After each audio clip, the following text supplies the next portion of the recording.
오늘 은혜 받으실 하나님의 말씀은 마태복음 6장 19절에서 24절까지의 말씀입니다. 너희를 위하여 보물을 땅에 쌓아두지 말라. 거기는 좀과 동록이 해하며 도둑이 구멍을 뚫고 도둑질하느니라. 오직 너희를 위하여 보물을 하늘에 쌓아두라. 거기는 좀이나 동록이 해하지 못하며 도둑이 구멍을 뚫지도 못하고 도둑질도 못하느니라. 내 보물이 있는 그곳에는 내 마음도 있느니라. 눈은 몸의 등불이니 그러므로 내 눈이 성하면 온몸이 밝을 것이요 눈이 나쁘면 온몸이 어두울 것이니 그러므로 내게 있는 빛이 어두우면 그 어둠이 얼마나 더하겠느냐. 한 사람이 두 주인을 섬기지 못할 것이니 혹 이를 미워하고 저를 사랑하거나 혹 이를 중히 여기고 저를 경히 여김이라. 너희가 하나님과 재물을 겸하여 섬기지 못하느니라. 아멘. 오늘 말씀은 하나님이냐 만몬이냐 누가 진짜 너의 주인이냐 라는 말씀 제목으로 김민기 목사님 나오셔서 말씀 전하실 때 많은 은혜 받으시기 바랍니다. 습관이 영성입니다. 오늘은 산상수훈 시리즈 설교 그 8번째로 하나님이냐 만몬이냐 누가 너의 진짜 주인이냐 라는 제목으로 함께 은혜를 나누도록 하겠습니다. 1944년 노르망디 상륙작전은 2차 세계대전의 승패를 결정짓는 가장 중요한 전투였습니다. 당시 연합군의 총사령관이었던 아이젠하워 장군은 6월 6일을 최종 D-Day로 정했습니다. 이때부터 D-Day라고 하는 말이 사용되게 된 것이죠. 이날 프랑스 북서부에 위치한 노르망디 해안에는 4만 2천 대의 군함과 12만 명의 연합군이 대대적인 상륙작전을 펼쳤습니다. 독일군의 격렬한 저항에도 결국 연합군이 승리를 얻게 되었고 사실상 그날 2차 세계대전의 승패는 결정이 되었던 겁니다. 하지만 그로부터 1년이 넘는 기간 동안 프랑스 파리에는 독일의 나치 군대가 계속 주둔하고 있었습니다. 전쟁에서 이미 패했다는 사실을 알고 있었지만 히틀러의 광기에 사로잡혔던 독일 군들은 여전히 프랑스에 잔류하며 프랑스 사람들을 괴롭히고 있었던 겁니다. 이때 프랑스 사람들 중에는 두 부류의 사람이 있었다고 해요. 첫째는 레지스탕스, 저항군들입니다. 그들은 이미 전쟁에서 승리한 줄 확신하고 독일 군들을 몰아내기 위해서 싸웠습니다. 두 번째 부류의 사람들은 콜라보레이터들, 즉 부역자들이었습니다. 그들은 아직 독일군이 프랑스에 점령하고 있었기 때문에 독일군을 도와서 같은 프랑스 군민들을 괴롭힌 일에 앞장섰습니다. 1943년 노르망디 상륙작전으로부터 시작해서 1945년 전쟁이 완전히 끝날 때까지 프랑스 드골 장군은 매일 라디오 방송을 통해서 이미 우리가 전쟁에서 이겼다며 레지스탕스들을 격려하는 메시지를 보냈습니다. 반면 독일의 나치 군대는 아직 자신들이 점령군임을 과시하기 위해서 매일마다 레지스탕스들을 색출해서 공개 처형했습니다. 전쟁이 끝난 후 프랑스는 10만 명이 넘는 콜라보레이터들, 즉 부역자들을 찾아내서 처단했습니다. 오스카 쿨만이 쓴 시간과 영원이라고 하는 책을 보면요, 그는 이런 말을 했습니다. 하나님 나라는 이미와 아직 사이에 놓여져 있는 긴장 상태이다. 우리 가운데 이미 하나님 나라가 도래했지만 아직 완성된 것은 아니기 때문에 현재는 그 둘 사이에 긴장 상태에 놓여져 있다는 겁니다. 마치 레지스탕스가 되어서 목숨을 걸고 나치와 싸울 것인가, 아니면 콜라보레이터, 부역자가 되어서 나치를 도울 것인가를 갈등하는 것처럼 오늘을 사는 그리스도인들은 이미 도래한 하나님 나라의 법을 따라 사랑과 평화를 실천하며 살 것인지, 아니면 아직도 점령군 행사를 하고 있는 물질 만능주의와 성공지상주의를 따르며 살 것인지를 선택해야만 한다는 겁니다. 개인의 구원 문제도 마찬가지입니다. 우리는 예수 그리스도를 믿고 영접한 그 순간 이미 성령을 받고 이미 구원을 받았습니다. 하지만 그것이 구원의 완성은 아니에요. 우리는 아직 완전한 믿음을 갖지도 못했고 아직 천국에 들어가지도 못했습니다. 그래서 이 광야 같은 세상에서 계속 넘어지고 쓰러지고 자빠지는 겁니다. 하지만 이렇게 넘어지고 쓰러진다 할지라도 다시 일어나고 끊임없이 견디고 버티면서 구원의 완성을 향해 나아가는 겁니다. 그래서 사도 바울은 두렵고 떨림으로 너희 구원을 이루라 하고 말씀하신 거예요. 예수님이 가르쳐 주신 산상수훈의 말씀은 이 세상을 거스르는 기준을 우리에게 말씀하고 계십니다. 그런데 이 말씀을 들을 때마다 우리는 갈등할 수밖에 없어요. 왜냐하면 예수님께서 이 땅에 오셨을 때 이미 하나님 나라는 시작되었지만 아직 완성된 것은 아니기 때문입니다. 그래서 우리는 레지스탕스처럼 이 세상의 제약과 맞서 싸울 것인지 아니면 이 세상에 부역하는 콜라보레이터가 될 것인지 갈등하게 되는 거예요. 우리나라 역사를 되돌아보면 일제강점기나 6.25 전쟁이 끝난 이후에 이 부역자들에 대한 처벌이 제대로 이루어지지 않았습니다. 하지만 프랑스는 달랐어요. 그들은 레지스탕스에 대한 보상과 콜라보레이터에 대한 이 처벌을 철저하고도 끈질기게 해냈습니다. 그렇다면 예수님께서 이 땅에 다시 오시는 날 최후의 심판은 어떤 모습일까요? 이 성경을 읽어보면 성경에는 그날에는 한 사람도 예외 없이 한순간도 빠짐없이 머리털럭 하나도 숨김없이 모든 죄가 낱낱이 드러날 것이며 심판을 받게 될 것이라고 말씀하고 있습니다. 어제 아침에 신방을 갔다 돌아오는데 그 차 안에서 어느 권사님이 그런 말씀하시는 거예요. 목사님, 사람들 앞에서는 안 그랬다고 그러고 모른다 그러고 기억이 안 난다고 하면 그만이지만 하나님 앞에 서면 모조리 다 탈탈 틀릴 텐데 정말 걱정이에요.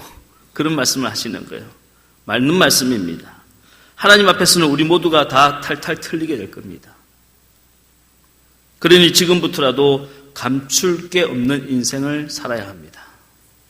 양심에 부끄러움이 없는 인생을 살아야 되는 겁니다. 예수님의 말씀대로 살다가 설령 실패하거나 손해를 보더라도 산상수훈의 말씀대로 살다가 세상에서 깨어지는 한이 있더라도 비겁하게 세상에 죄에 부역하는 삶을 살아서는 안 된다는 겁니다.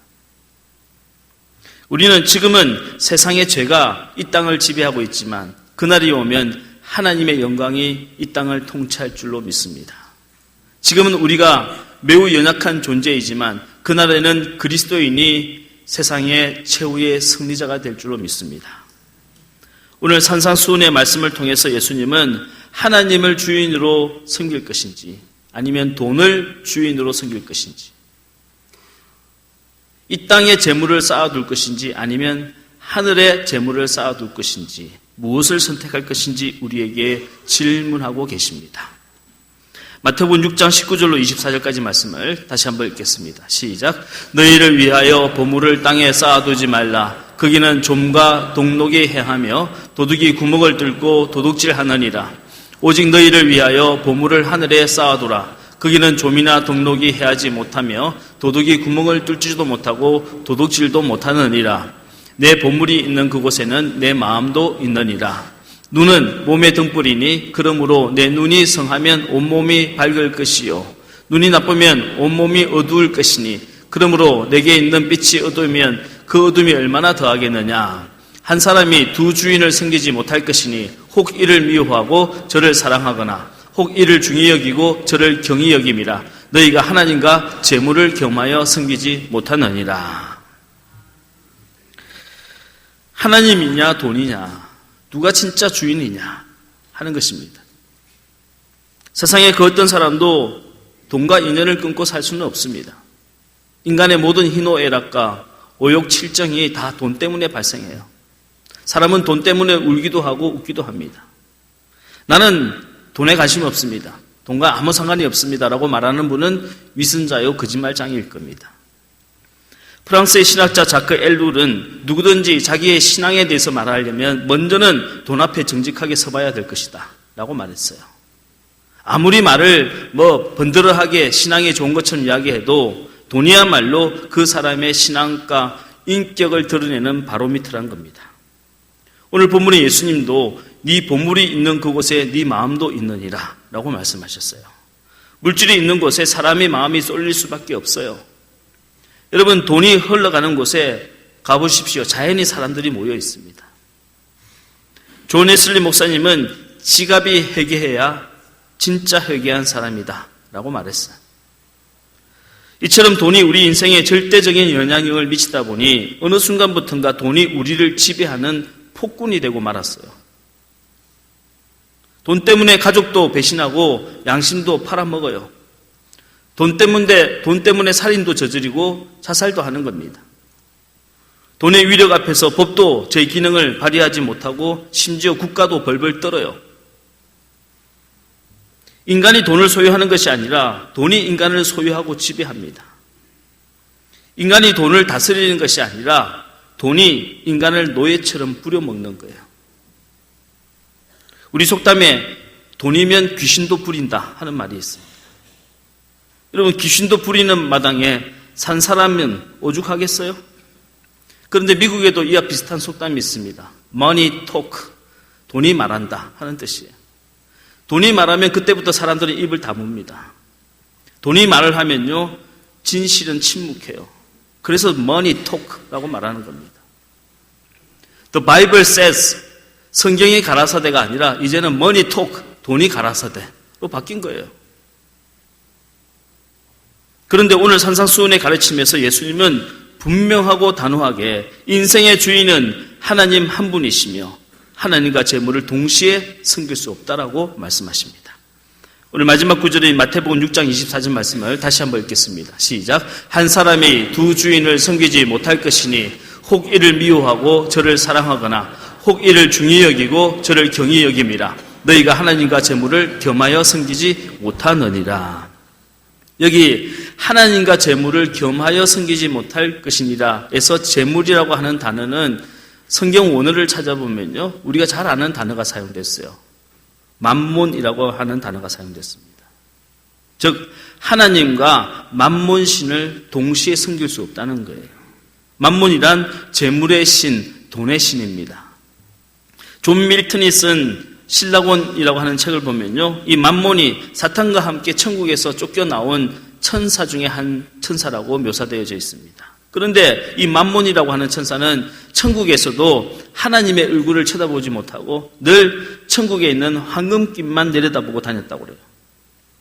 그래서 천국에서 쫓겨나왔는데도 불구하고 지상으로 쫓겨난 이후에도 만몬은 인간의 어깨 위에 올라가서 그 인간을 땅만 쳐다보게 만든다는 겁니다.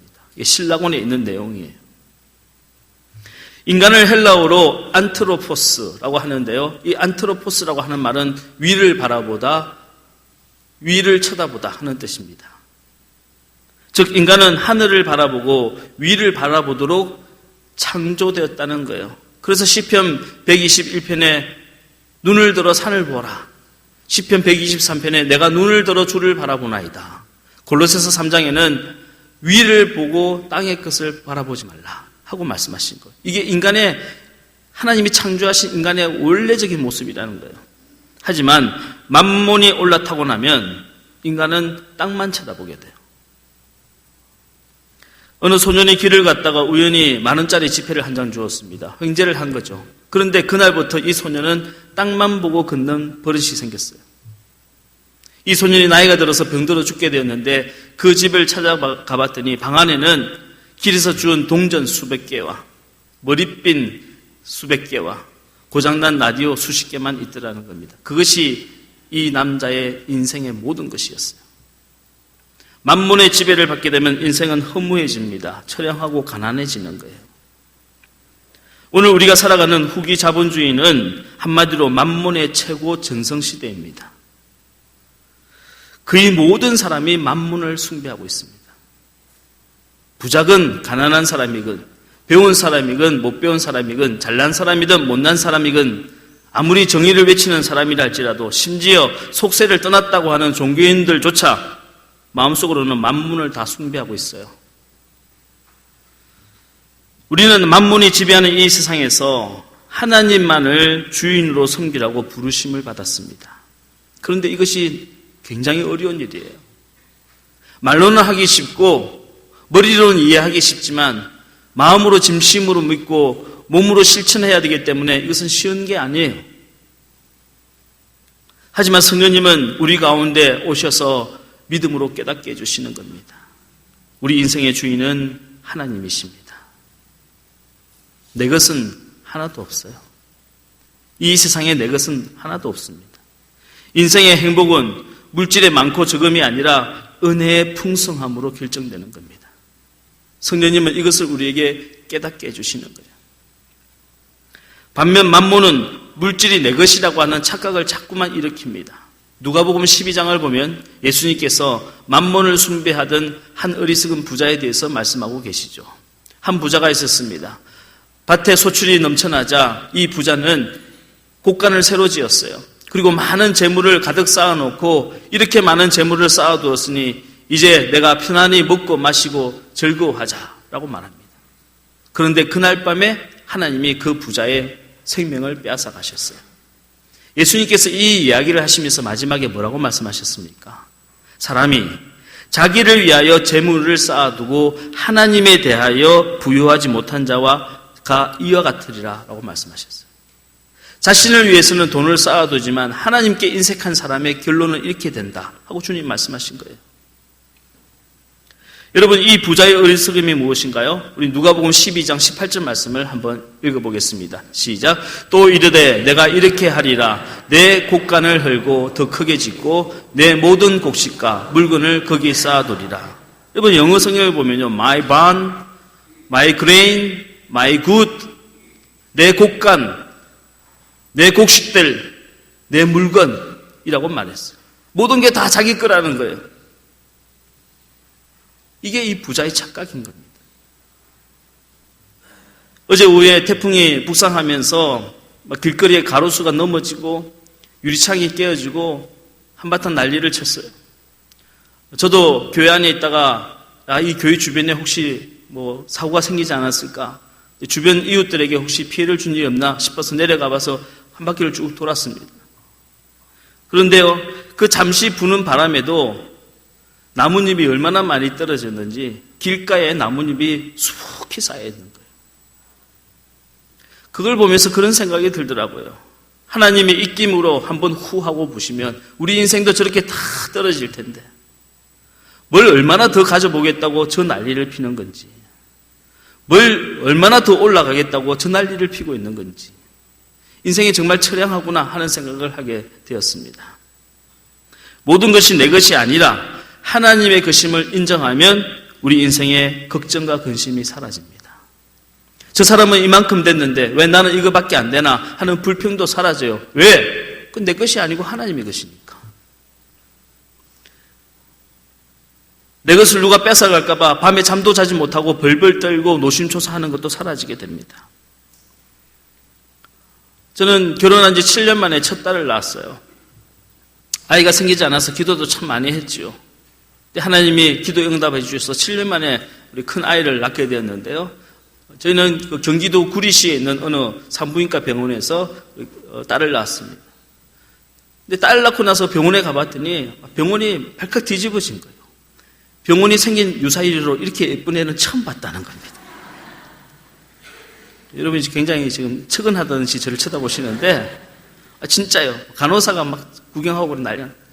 근데 간호사가 그 아이를 보자기에 싸서 제품에 딱 앉아주는데 저도 모르게 제가 그런 기도를 하게 됐어요. 하나님, 이 아이를 하나님보다 더 사랑하지 않게 해주세요. 이 아이는 내 아이가 아니라 하나님의 아이니 하나님이 책임져 주세요. 저도 모르게 그런 기도를 하게 됐습니다. 내 것이 아닌 것을 자꾸만 내 것이라고 우기니까 인생이 고달프고 힘들어지는 거예요. 자식이 내 거라고 생각하니까 부모 자식 간이 원수가 되는 겁니다. 히브리어로 결혼을 키두신이라고 하잖아요. 키두신이라고 하는 말은 법정에서 갑의 소유를 을에게 넘겨주다 하는 소유권을 이전하다 하는 뜻입니다. 결혼이란 게 뭡니까? 소유권을 이전해 주는 거예요. 남편에게, 아내에게 소유권을 넘겨주는 겁니다. 그걸 인정 못하니까 결혼 생활에 위기가 오는 것 아닙니까? 내 인생 내 건데 내가 누굴 만나든 미스김을 만나든 무슨 돈을 쓰든 내 마음대로 한다. 여기에 결혼 생활에 위기가 오는 거예요. 인생의 위기가 무엇입니까? 아직도 내 소유라고 생각하고 내 권리라고 착각하는 데에서 인생의 위기가 찾아오는 거예요. 하나님의 것임을 인정하고 하나님의 것임을 소유임을 인정할 때 위기는 사라지는 겁니다. 성령님은 인생이 내 것이 아니라 하나님의 것임을 인정하게 하세요. 성령님이 우리 가운데 하시는 사역 중에 하나가 인치심이죠. 마크라고 합니다. 이 인치심을 받은 사람은, 성령의 인치심을 받은 사람은요, 생각이 바뀌게 되는 거예요. 아, 내 시간, 내 물질, 내 몸조차도, 내 생명조차도 내 것이 아니라 하나님의 도장을 찍으신 하나님의 것이구나. 이것이 인정되어지면 우리의 삶은 자유를 누리게 됩니다. 여러분, 우리가 가진 모든 것이 하나님의 것임을 믿으시길 주의 이름으로 축복합니다. 그러니 내 욕심으로 살지 말고 하나님의 영광을 위하여 살아야 합니다. 내 거라고 착각하고 그거 뺏길까봐 노심초사하고 밤에 잠도 자지 못하고 벌벌 떨지 마시고 하나님께 맡기시고 자유하시기를 주의 이름으로 축원합니다. 만몬이 인생의 주인이 되면 인생 고달파요. 여러분, 내가 이만큼만 돈을 가지면 자유로울 것 같습니까? 가지면 가질수록 구속당하는 거예요. 불편한 거예요. 하지만 이것을 하나님께 맡겨드리고 살아가면 우리에게는 자유와 평안과 샬롬이 있는 겁니다. 주님께서 너희 보화를 하늘에 쌓아두라고 말씀하셨습니다. 오늘 예수님께서 가르쳐주신 이 말씀이 무슨 물질을 가지지 말라든지 돈은 악한 거라든지 돈을 많이 버는 것이 죄라든지 이런 말씀을 하시는 것이 아니에요. 성경은 분명히 개인의 사적 소유를 인정하고 있고요. 물질도 하나님이 주신 복이라고 말씀하고 계십니다. 다만 우리는 재물의 영원한 주인이 될 수 없으며 하나님의 소유를 잠시 맡아 관리하는 청직이라는 거예요. 청직이란 단어 아시죠? 영어로 스튜어드라고 합니다. 이 말은 원래 헬라어 오이코노모스라고 하는 말에서 나왔습니다. 오이코와 노모스라는 말의 합성어인데요. 오이코는 집, 가게란 뜻이고 노모스는 경영하다, 관리하는 뜻이에요. 다시 말해서 청직이란 남의 집의 살림을 맡아 관리하는 사람이란 뜻입니다. 여러분, 남의 집에 살림을 맡아서 관리하는 사람은 내 마음대로 물건을 살 수도 있고 돈을 쓸 수도 있어요. 하지만 언제나 주인의 뜻에 따라야 하는 겁니다. 그리스도인이 돈을 많이 버는 것은 죄가 아니지만 그 돈을 하나님의 뜻과 반대로 쓰는 것은 죄가 됩니다. 오늘 본문에 너희 보화를 땅에 쌓아두지 말고 하늘에 쌓아두라 하신 말씀은 네가 가진 재물을 하나님의 영광을 위해 쓰라는 것입니다. 주인의 뜻대로 쓰라는 거예요. 내 만족을 위해 쓰거나 내 자랑을 위해 쓰거나 내 탐욕을 위해서 쓰면 그것은 죄가 된다는 겁니다. 여러분, 저는 우리 일산신강교회 모든 성도님들이 멋진 그리스도인이 되기를 주의 이름으로 축복합니다. 예수를 믿어도 멋있게 믿으셔야 돼요. 근데 멋진 그리스도인이 되려면요, 제일 먼저 돈을 멋지게 쓸 줄 아셔야 돼요. 기도를 잘하고 말씀을 많이 외우는 것도 중요하지만 돈을 잘 쓰셔야 좋은 그리스도인이 되는 거예요. 돈을 쓰긴 쓰는데 치사하고 안 입고 쓰면 그분의 신앙도 치사하고 안 입고 온 신앙이에요. 돈 좀 냈다고 공치사하는 사람, 다른 사람 도와줬다고 그 사람을 마치 빚쟁이처럼 취급하는 사람, 내 기분만 좋으면 다른 사람 감정이 어떻든 상관없이 막 쓴다는 사람, 쓸모없는 곳에 사치하면서도 부끄러움을 전혀 못 느끼는 사람, 이런 사람들은 돈을 다스리는 사람이 아니라 돈의 지배를 받고 있는 사람이에요. 만몬에 쓰인 사람들이에요. 그리스도인은 내가 이 돈을 쓸 때 하나님이 기뻐하실까? 아니면 하나님이 걱정하실까? 이거부터 생각해야 합니다. 전에 어느 식당에 가서 식사를 하는데 옆 테이블에 연세가 좀 지긋하신 여자분들이 한 4-5번 식사를 하시는데 한 분이 대표 기도를 하시는 거예요. 아마 전도사님인지 구역장님인지 그럴 거예요. 그걸 보면 저분들 교회에서 오셨구나 하는 걸 알았습니다. 그런데 가만히 보니까요, 똑같은 반찬을 4번이나 시키는 거예요. 여러분들이 지금 식당에서 반찬 먹으면 또 시키는 게 뭐가 잘못이냐 생각하시죠? 제가 대학 다닐 때 식당에서 6개월 동안 아르바이트를 해봤는데요. 그거 진짜 못된 짓이에요. 진짜 힘들어요, 그거. 그 양을 보시고 알아서 나눠서 드시든지 한 번 정도 시켜야지. 그걸 계속 드시고 또 시켜, 계속 드시고. 여러분이 만약 식당에서 드러나게 기도하셨다면요, 식당에서 봉사하시는 분에게 반드시 팁을 주셔야 돼요. 믿으시기를 주님 축복합니다. 내가 식당에서 대피기도 하셨으면요, 봉사하는 분에게 많은 것은 아니라도 단돈 5천 원이라도 팁을 주셔야 돼요. 그것이 하늘의 보화를 심는 거예요. 아무것도 아닌 것 같지만 그것이 하나님 영광을 드러내는 물질이고 그것이 땅이 아니라 하늘의 보화를 쌓는 겁니다. 제가 우리 교인들에게 여러 번 말씀드렸죠. 이번처럼 추석 명절이나 구정 명절을 당해서 시골로 내려가시면 새벽 재단이나 수요예배 시골교회를 가시면 평소에 우리 교회에서 헌금하던 것보다는 2배로 헌금하고 오시라고요. 그게 아무것도 아닌 것 같지만 그게 하늘나라의 보화를 심는 거예요. 미국의 뉴욕에 가보면 뉴욕 시민들이 가장 존경하는 역대 시장 중에 라가디아 시장이라는 분이 계십니다. 뉴욕에 가보면요, 공항이 2개가 있지 않습니까? 아래쪽에 JFK 공항이 있고 위쪽에 라가디아 공항이 있어요. 이 라가디아 공항이 그분이 이름을 딴 거예요. 이분은 원래 판사였어요. 적결 심판부에 판사로 재직하고 있을 때 한 노인이 잡혀왔는데 빵집에서 빵을 훔치다가 잡혀오신 거예요. 마치 장발장처럼. 너무 배가 고파서 빵을 훔쳤다는 겁니다. 이때 라가디아 판사가 그렇게 말했어요. 할아버지, 아무리 배가 고파도 도둑질은 죄입니다. 당신의 죄는 벌금 10불에 해당합니다. 땅땅땅 두드리더니 지갑을 꺼냈어요. 10불을 꺼내더니 이 돈은 제가 냅니다. 아직도 뉴욕 시민 중에 배가 고파서 빵을 훔쳐먹을 수밖에 없는 사람이 이렇게 있는데 저는 지난 저녁에 고급 레스토랑에서 너무 비싼 음식을 먹었습니다. 이 죄에 대해서 벌금으로 회개하는 마음으로 내가 냅니다. 그러면서 자신의 모자를 벗어서 재판장에 있는 사람들에게 돌렸어요.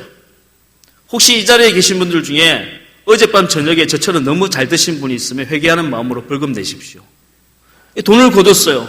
그 돈을 거둬서 그 노인에게 다 전달해 주었습니다. 이 노인은 빵 하나를 훔쳐먹어서 재판부에 끌려갔지만 나올 때는 수백 불의 돈을 들고 나왔어요. 그런데 이 작은 사건이 미국의 재판부 역사에 굉장히 중요한 사건으로 기록되어 있어요. 왠지 아십니까? 정의는 말로만 외치는 것이 아니라는 거예요. 말만 번지르하게 정의를 외치는 사람은 그건 정의가 아니라는 거예요. 정의는 작은 실천이 정의라는 겁니다. 사법부의 법적인 정의보다 중요한 것이 뭐냐? 신앙의 양심이라는 거예요. 그것이 우리 사회를 정의롭게 만드는 것이라는 겁니다. 단돈 10불이었지만 그 작은 돈이 하나님의 영광을 드러내는 하늘에 쌓인 보화가 되었던 겁니다. 1950년도 알버트 슈바이처 박사는 노벨 평화상을 받았습니다. 그런데 그 해에 똑같이 알베르트 까미도 노벨 문학상을 받았어요. 슈바이처 박사는 노벨상으로 받은 상금을 가지고 아프리카의 불치병 어린이들을 돕는 병원을 세웠습니다. 하지만 까미는 그 돈으로 프랑스 남부 해안 지역에 별장을 지었어요. 그리고 날마다 파티를 열었습니다. 어느 일요일 날 아침이었어요. 썬데이 모닝에 젊은 여자를 차에 태우고 그 별장으로 가다가 사고가 나서 죽었어요. 예수님은 너희 보물을 땅에 쌓아두지 말고 하늘에 쌓아두라 하고 말씀하셨습니다. 본문의 말씀 한 절 다시 같이 읽겠습니다. 마태복음 6장 19절로 20절 말씀 시작. 너희를 위하여 보물을 땅에 쌓아두지 말라. 거기는 좀과 동록이 해하며 도둑이 구멍을 뚫고 도둑질하느니라. 오직 너희를 위하여 보물을 하늘에 쌓아두라. 거기는 좀이나 동록이 해하지 못하며 도둑이 구멍을 뚫지도 못하고 도둑질도 못하느니라. 여러분, 우상이 뭘까요? 순종이 안 되는 게 우상이에요. 돈이 순종이 안 되면 그 돈은 벌써 내 우상이 된 거예요. 명예가 순종이 안 돼서 내가 어쨌든 그 자리는 차지해야겠다 하면 벌써 그 명예가 내 우상이 된 겁니다. 자존심이 순종이 안 되면 자존심이 내 우상인 거예요. 하나님께서 아브라함에게 아들 이삭을 모리아 산에 바치라고 했을 때 순종했기 때문에 이삭은 이스라엘 민족의 축복의 씨가 되었습니다. 하지만 불순종했다면 이삭은 아브라함의 우상이 되었을 겁니다. 그래서 전에 어느 부흥 목사님이 설교할 때 그런 말씀 자주 하셨어요. 헌금을 할 때 처음 떠오르는 생각은 하나님이 주신 생각, 두 번째 떠오르는 생각은 내 생각이고, 세 번째 떠오르는 생각은 마귀가 주는 생각이다. 좀 유치한 말씀 같지만 제가 신앙생활 해보면서 이것만큼 정확한 말씀이 없다는 걸 깨달았어요. 여러분도 선교를 하거나 헌금하려고 작정할 때 이런 경험들이 있을 겁니다. 처음 든 생각에 순종하기가 그만큼 힘들다는 거예요. 그런데 처음 들어온 생각에 순종하지 않으면 벌써 그 물질은 나의 우상인 겁니다. 몇 번 말씀드렸지만 저는 IMF 1997년도에 교회를 개척했습니다. 경기도 힘들고 개척교회 교인들도 없고 하니 얼마나 힘든지 몰라요. 아마 여러분 중에 월세를 내보신 분은 다 알 겁니다. 월세를 내면요, 월세를 내고 돌았으면 또 한 달이 지나가 있어요. 금방, 한 달이 금방 다가와요. 공과금 내고 월세 내고 돌았으면 또 한 달 지나간 거예요. 도무지 감당이 안 되겠어 짬짬이 돈이 생길 때마다 비밀 통장을 만들어서 돈을 조금씩 모으기 시작했어요. 어느덧 한 100만 원 정도 모였습니다. 그런데 시골에서 목회하던 제 후배 전도사가 찾아왔어요. 이야기를 나누다 보니 산모가 임신을 했다는 겁니다. 야, 축하한다. 근데 이 전도사가 걱정인 거예요. 기뻐하지 않는 겁니다. 시골에서 어렵게 목회하면서 아이를 낳으면 분유값은 어떻게 하냐고. 제가 속으로 하나님을 원망해서, 하나님, 좋은 대학 나오고 대학원까지 나오고 이런 좋은 인재를 심신산골에 갖다 놓고 애를 놓는데 축복은 하지 못한 망정 분유값 때문에 걱정하게 만들면 이게 하나님, 진짜 하나님 맞습니까? 속으로 항변을 했어요. 그랬더니 하나님이 저에게 그런 음성을 들려주는 거예요. 그래서 나한테 분유값을 맡겨줬잖냐. 제가 속으로, 아니요 하나님, 그건 절대 안 돼요. 그건 다음 주에 뭐 공과금도 내야 되고 전세도 내야 돼. 안 돼요. 하나님이 너한테 맡겨줬잖아. 한수 없이 그 후배를 데리고 은행에 가서 돈을 찾아서 손에 쥐어주고 보냈어요. 그 다음날 아침에 새벽 기도를 혼자 하면서 참 하나님 하셔도 너무 하십니다. 우리 하나님 너무 하십니다. 원망하는 기도를 드리고 있는데 원래 개척교회는 혼자서 전도사가 기도하는데요. 새벽 기도 시간에 문이 삥 열리면서 머리가 하얀 노인분이 한번 들어오셨어요. 뒤에 앉아서 기도하는 겁니다. 뭐 어느 교회를 다니시는데 오늘 늦잠을 자셔서 여기 왔겠구나 하고 새벽 기도 끝나고 불을 끄고 정리하고 나가려 하는데 이 앉은 자리에 헌금 봉투에 이름은 없이 하나님 감사합니다 하고 기도 제목을 적어놓고 가셨어요. 여러분이 500만 원이 있는 거예요. 근데 우리 교인들은 놀라지 않아. 은사야 이건 또. 그까짓 것 이렇게 생각하시는지 여러분 97년도에 IMF 500만 원 굉장히 큰 돈이에요. 그래도 걱정은 안 하시는구나. 하여튼 제가 그날 충격도 받았지만 너무 하나님께 감사했어요. 너의 식물을 물 위에 던져라. 여러 날 후에 도로 찾으리라.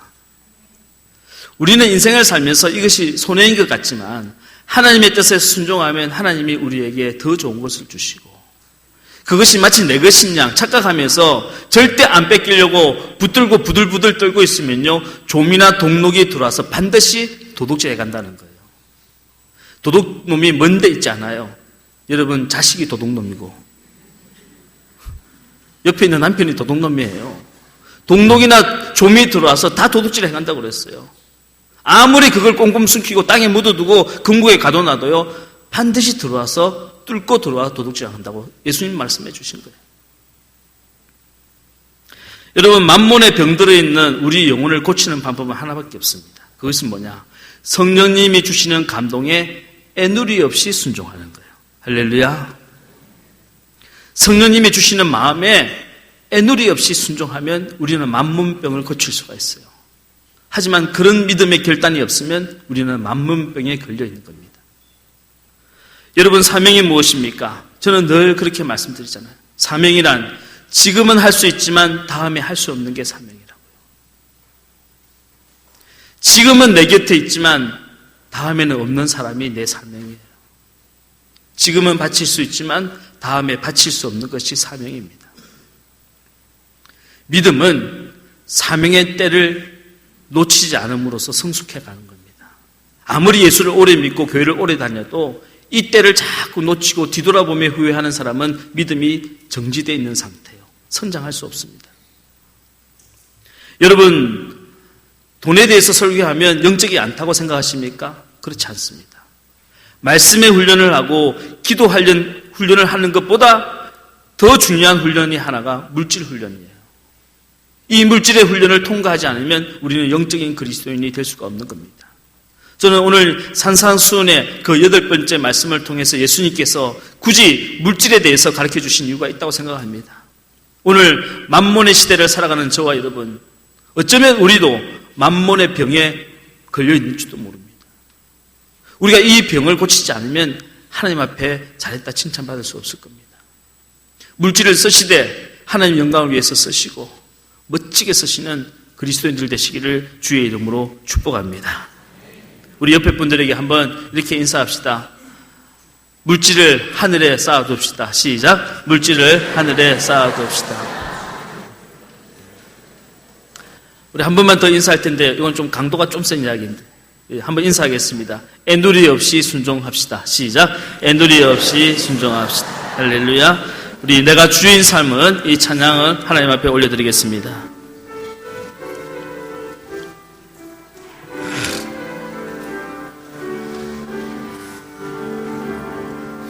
내가 주인 삼은 모든 것 내려놓고 내 주 대신 주 앞에 나가 내가 사랑했던 모든 것 내려놓고 주님만 사랑해. 내가 주인 삼은 모든 것 내려놓고 내 주 대신 주 앞에 나가 내가 사랑했던 모든 것 내려놓고 주님만 사랑해. 주 사랑 거친 풍랑에도 깊은 바다처럼 나를 잠잠케 해. 주 사랑 내 영혼의 반석 그 사랑 위에서